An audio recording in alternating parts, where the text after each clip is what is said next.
अटारी। ये कहानी है कायरा की 15 साल की एक लड़की जो न तो पूरी तरह जिंदा थी और नहीं मरी हुई।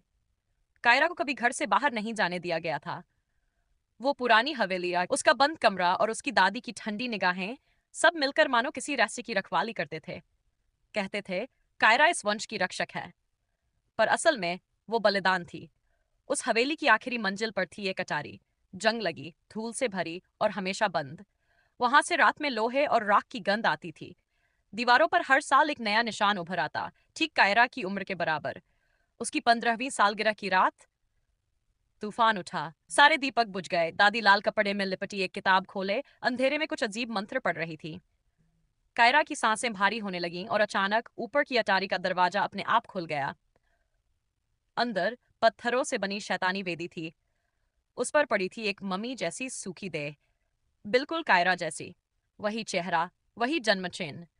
वो थी आरा, उसकी जुड़वां बहन जिसकी मौत जन्म के वक्त हो गई थी, या शायद कभी हुई ही नहीं। कायरा को उस वेदी पर लिटा दिया गया। पहली बूंद खून की मम्मी की त्वचा पर गिरी तो हवेली कांप उठी।